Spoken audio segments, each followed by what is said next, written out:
ప్రేమమయుడైన యేసుక్రీస్తు నామములో ఈ ఉదయకాల సమయములో మీ అందరికీ శుభాలు వందనాలు తెలియజేస్తున్నాను. ప్రియులారా, ఈరోజు దేవుని వాక్యము 25వ కీర్తన 4వ వచనము. యెహోవా, నీ మార్గములను నాకు తెలియజేయము, నీ త్రోవలు నాకు తేటపరచుము. ప్రియులారా, భక్తుడైన దావీదు దేవుని మార్గమును తెలియచేయమని ప్రార్థన చేయుచున్నాడు.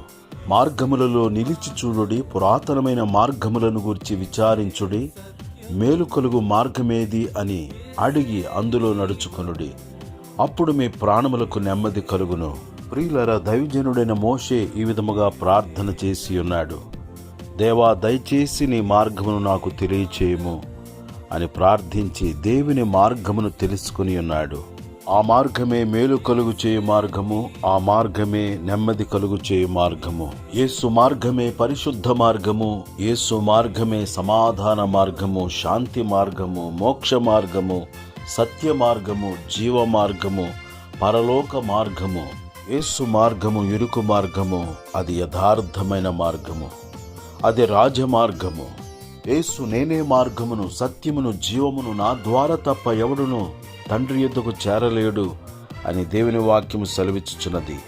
ప్రియులారా, ప్రతి ఒక్కరూ యేసు మార్గమును తెలుసుకొని ఆ మార్గములో పయనించున్నట్లుగా మనము అనేక మందికి ఈ మార్గమును తెలియచేయుదుముగాక.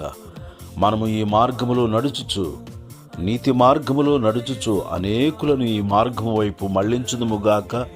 తద్వారా నిరంతరము ప్రకాశించు నక్షత్రముల వలె మనము జీవించుదుముగాక. దేవుడి మాటలు మన కొరకు దీవించునుగాక. ఆమేన్. దయగల మా తండ్రి, ప్రేమగల మా యేసు ప్రభువా, నిన్ను స్తుతిస్తున్నాము నీ వాక్యము కొరకై. ఈ వాక్యము ప్రతి ఒక్కరి జీవితంలో నీరు కట్టి ఫలింపచేయండి.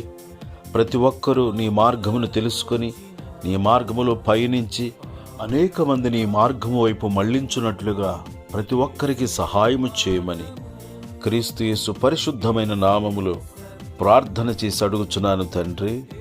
ఆమేన్.